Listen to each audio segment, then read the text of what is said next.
بسم الله الرحمن الرحيم. السيدة والأخت العزيزة حجة الحبيب، المفوضة الأوروبية للمساواة والاستعداد وإدارة الأزمات، الوفد المرافق لسيادتها، السادة والسيدات الحضور الكرام، يسعدني أن أرحب اليوم بالسيدة المفوضة الأوروبية حجة الحبيب في زيارتها إلى القاهرة، ويسعدني أن أعرب عن خالص تقديري للمشاورات البناءة التي أجريتها اليوم مع سيادتها والوفد المرافق. Today it's the launch of the National Conference Reform and Empowerment of Local Administration and the relation and the cooperation between Europe and Egypt. And the agreement was signed here in Egypt and بين مصر والاتحاد الأوروبي وبمشاركة فخامة الرئيس عبد الفتاح السيسي ورئيسة المفوضية الأوروبية and the American president of the Congress in Belgium in Brussels. حرصت خلال اللقاء اليوم على مناقشة العديد من الملفات. Today I was very keen to take a look at many different files regarding many different important files, especially when it comes to humanity and the crisis taking place in Gaza, in addition to humanity issues like in Sudan,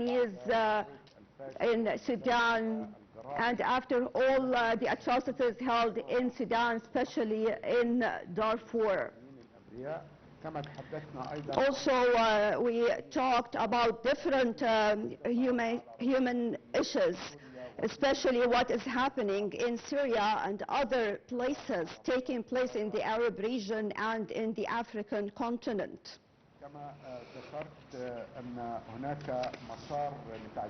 Also, talking about strengthening the relation between the European community and Egypt. And during the discussions with the European Union and Egypt,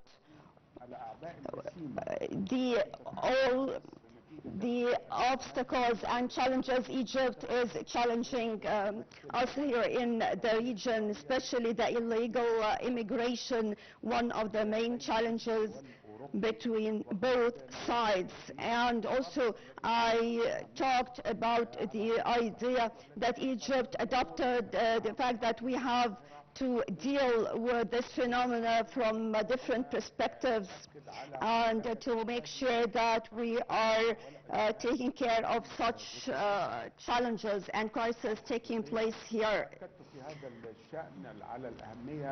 And also I talked about the role played by Egypt in this file, the illegal immigration, especially that there was not a single boat that went out of Egypt with any of illegal immigration from any of the Egyptian borders since last September 2016. And also we agreed that it is very important strengthening between both parties to open legal channels for immigration and to confront all these challenges and to control the whole area. And also I talked about all of Egypt. Refugees on the Egyptian land, half of them are from the Sudanese people, and the pressure that Egypt is suffering from as a result of this situation that is imposed on the Egyptian economy, and the cooperation and the necessity of the cooperation between us and the European Union as well as the international partners in order to alleviate these burdens that are shouldered by Egypt and the Egyptian economy as a result of hosting this huge number of refugees on its land. Also, I have discussed with Her Excellency today the regional situations, particularly the situation in Palestine, the occupied lands, and also we have referred to the importance of the visit that is going to be paid by Her Excellency the EU Commissioner to North Sinai tomorrow. That reflects the keenness of the EU Commissioner to take a deep look on what is going on as a reality on the ground and what is going on there by Rafah crossing. And this is a reflection of the suffering and the striving that we witness and that the Palestinian people are witnessing, and also the efforts exerted by Egypt as a way to support our brothers in Gaza Strip, be it at the level of the humanitarian assistance or the medical assistance.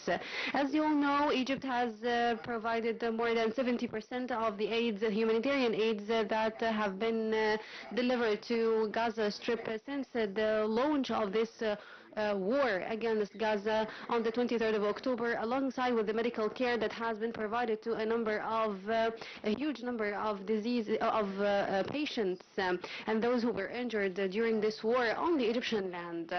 And definitely the EU Commissioner is going to see the realities on the ground there. She's going to take a look at the logistics center and the Red Crescent's headquarters and all what Egypt provides of support, humanitarian logistic support to our dear brothers in Gaza, particularly that Rafah crossing, as you all know, is working 24/7 from the Egyptian side, but unfortunately it's still closed by the other side. Also, we have discussed the recent updates on the ground in Gaza, as well as the efforts for the ceasefire since the signature of Sharm el-Sheikh agreement. And also, we have tackled Egypt's hosting of the International Conference on the Early Recovery and the Reconstruction in Gaza. And we have paid attention to the importance of expediting the implementation of these programs of the recovery and the reconstruction in Gaza Strip, and to provide adequate shelters to the residents there, and to ensure the delivery of the medical and humanitarian aids in a safe and accelerated way without any impediments. And this definitely requires to open all the crossings that link Israel to Gaza Strip, and this responsibility is a legal responsibility that is imposed by the international law on Israel by considering it as an occupying force. And in this regard, I have welcomed to host and to hold the first meeting for the group of the donors to Palestine that has been held in Brussels on the 20th of November, in which I have stressed on the importance of the active participation and the adequate contribution by the European Union as well as the member states in the European Union to our dear brothers in Gaza Strip and also in the West Bank, be it at the level of providing and delivering the aids and assistance or the efforts of the early recovery and the reconstruction in Gaza. Also, we have touched upon the catastrophic situations in Sudan and the repercussions on the neighboring countries, as well as the sincere efforts exerted by Egypt in this regard in order to put an end to this war that would affect the dignity of the Sudanese people. And we have discussed this issue, and we are keen on briefing Her Excellency the EU Commissioner on all these updates and the importance of keeping and preserving the national institutions of Sudan, at the heart of which the Sudanese military institution. And once again, it's quite important to address these catastrophic situations that are witnessed in Darfur as a result of the crimes that have been committed there after the genocide that has been committed in Al-Fashir, and the importance of creating these safe corridors for people in Sudan in order to act as safe shelters and a safe breakthrough to people in Sudan that are running from the genocides and the crimes that are committed there in Al-Fashir city. Also, we have tackled the importance of enhancing the delivery of the aids and assistance through the safe humanitarian corridors in Sudan, with the full respect to the safety and security and the sovereignty of Sudan.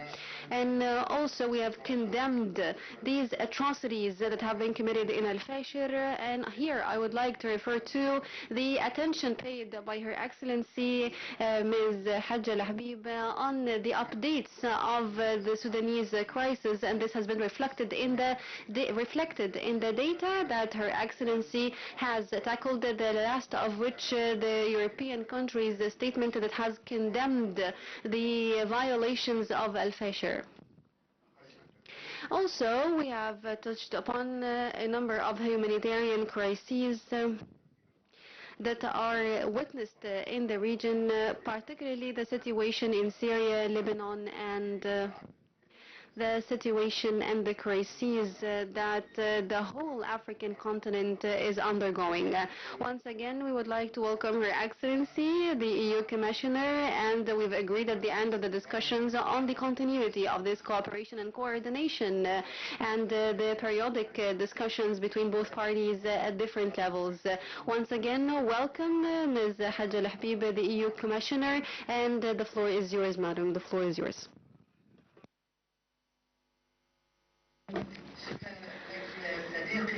Thank you so much, my dear friend. Peace be upon you. I am really pleased and cherished to be here with you in Egypt, and thank you so much for this warm hospitality. السيدات والسادة أصحاب السعادة، الشكر موصول لحضراتكم جميعا على كرم الضيافة وحفاوة الاستقبال وعلى هذه المباحثات التي ركزنا فيها على العديد من الموضوعات وعلى رأسها الأوضاع في غزة والسودان وعلى الأوضاع المدمرة التي بدأنا نشهدها هناك والتي أثرت على حياة الكثير من الأشخاص الذين فقدوا حياتهم، فضلا عن الملايين الآخرين الذين نزحوا. الاتحاد الأوروبي بالطبع هو أول مانح دولي لهذه المساعدة. A financial responsibility, it's also a political responsibility, and our commitment is to maintain, to defend a humanitarian aid that is state principle. This is very, very important to our eyes, and we must collectively ensure that all humanitarian efforts remain guided by international humanitarian law and humanitarian principle. We discuss, of course, the terrible situation in Gaza. Egypt has opened its arms to thousands of Palestinians fleeing the devastation. Since October 2023, around 130,000 people, including 30,000 children, have crossed into Egypt seeking safety, seeking shelter and medical care. And you also play an important role, a critical one, in getting humanitarian aid into Gaza, enabling medical evacuations, supporting regional stability, and contributing to the broader peace efforts. I want to thank Egypt for being one of the main entry points for humanitarian aid, with critical supplies moving through Al Arish airport in close cooperation with the Egyptian Red Crescent. With the ceasefire, we have now a window to ease the suffering of millions of Palestinians. The UN Security Council resolution has provided a way forward, and now it must be put into action. Some aid, of course, is getting in, but it is far, far from enough, and the needs are massive. Since October 2023, our office in Gaza was evacuated and closed, and since then the EU has neither technical nor political access, and this doesn't allow us to properly assess the situation there, so we rely completely on the assessment of our stakeholders. But tomorrow I will travel to Rafah to see the situation there. After 2 years of relentless bombing by Israel IDF, Gaza is almost completely destroyed. Some areas look like flattened wastelands, with critical shortages in food, shelter, healthcare, sanitation, and of course education. Palestinians have lost their homes, entire neighborhoods have vanished, over 90% of homes in Gaza have been damaged or destroyed, and people are living in piles of rubble. With winter approaching, they are cold, they are wet and hungry after recent floods, and they simply have nowhere to go. A tent cannot protect a child from winter. Shelters, blankets and winter kits are urgently needed. Aid must now go from drip drop to massive flow. No more bureaucratic burden to block aid. We need full access. Our humanitarian stakeholders, partners, international NGOs, the UN system must be registered and allowed to deliver. And I know Egypt does all it can to help make this happen.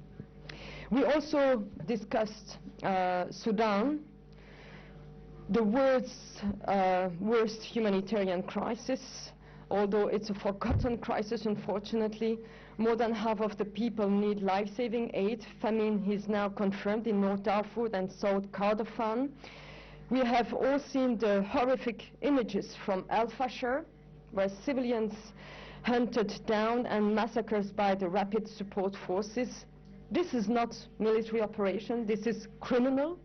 What happened in El Fasher is not warfare, it's slaughter. The EU and the international community must keep this tragedy high on our agenda. It cannot become the world's forgotten war. Last week, EU foreign ministers took a strong stance condemning the rapid support forces' atrocities and demanding full accountability. They also called for real measures to protect civilians, for unhindered humanitarian access, and for the parties to return to talks for an immediate ceasefire. The EU is also committed to supporting the millions of Sudanese refugees who have fled the neighboring countries. Egypt has been on the front line again from day one, and the European Union is here also to support you. You opened your doors to people fleeing the war. Your generosity has saved countless lives. Egypt now hosts over 1.5 million Sudanese refugees and asylum seekers. Over 200,000 are still waiting to be registered with UNHCR. 3 out of 4 refugees in Egypt are Sudanese, and over 75% of new arrivals are women and children, the very first victim, as always, unfortunately, in a situation of crisis. We are fully aware of Egypt's enormous efforts, and I want to personally, dear brother, thank you for your generosity to provide protection, shelter, services to those who are in need, and including unaccompanied children. And the European Union, again, continues to support you. This year we have provided an additional 7 million in humanitarian aid to help the most vulnerable refugees and asylum seekers in Egypt. And I want to end with one very clear message. Egypt, you can count on the European Union. We are here with you. We will remain a trusted partner, a reliable partner to make sure aid reaches the people who need it most. And thank you again, dear brother, for your warm welcome, and thank you, Egypt. Shukran. شكرا. نفتح المجال للأسئلة. أستاذة هايدي صبري من جميعا. Ms. Heidi Sabri from Shuruq magazine, the floor is yours. My question is to His Excellency Minister Badr AbdelAtty. Within the light of the call that Donald Trump has paid to stop or to put an end to the escalation in Sudan, so what is the preparedness of Cairo to collaborate with the EU to implement this call to stop this war against the civilians? His Excellency the Minister says, thank you so much. Definitely would like to welcome the involvement of President Donald Trump in the Sudanese crisis. And we always say that President Abdel Fattah al-Sisi has called also during the conference that has been held in As-Salam City in Sharm el-Sheikh on the necessity of the involvement and the engagement of President Trump in this crisis. And also we have welcomed the remarks that have been made by His Excellency in this regard. And also we've collaborated with His Excellency Prince Mohammed bin Salman to enhance this collaboration, and we do hope to have this direct involvement to put an end to this crisis that is taking place in Sudan. And the EU Commissioner has said that this crisis is now considered as the forgotten crisis because no one in the global community pays much attention to it. However, it is the biggest and the most decisive crisis, humanitarian crisis now in the whole world. So we do hope that this involvement and engagement would lead at the end of the day to put all the stakeholders and all the parties to shoulder this responsibility and to put an end and limit to these crimes and to these atrocities that are being committed against the civilians. And also to shed light on the necessity of providing the conducive environment to implement the resolution that has been issued in September this year to have a truce and to have a ceasefire and to start the comprehensive collaboration that would leave no one behind. Thank you. One more question, Mr. Ibrahim Mustafa from Al-Akhbar newspaper. My question is to Her Excellency Ms. Hadja Lahbib. The EU a few days ago has organized the conference of the donors to Palestine. So what is the participation in this conference and how do you assess the delivery of, or how do you estimate the delivery of these aids to Gaza after this conference? Thank you. كما تعلمون فإننا بالطبع the recovery, the necessity to rebuild Palestinian authorities and also to pave the way to what will realize concretely the two-state solutions. So the European Union is involved in humanitarian aid, but also in early recovery and in the reform of the Palestinian authorities. We dedicate more than 600 million when it comes to the reform of the Palestinian authorities. So far, since the beginning of the year, we allocate 220 million euros to alleviate the suffering of the Palestinian people. And we also have this donor group, which is just started with other donors. We want to have a broadened contribution and collaboration, which is only starting, so it's difficult to assess the situation right now. What is important is really to work on the implementation of the two-state solution, and for that we need to reinforce the Palestinian authorities. We need to work with a long-term political vision, and so far my most urgency is to have a full unimpeded access for humanitarian aid. We have 200 tons of shelters, medical items, foods who are blocked in Rafah because of the lack of access. The situation has improved, of course, since the ceasefire, but it's not enough. We don't want to see trucks entering drop by drop. It needs to be massive, as it was accepted and written in the peace plan. And so this is the first most important, and especially as the winter is approaching, Palestinian people are facing dire conditions, and we need really to alleviate the suffering right now. شكرا جزيلا. شكرا.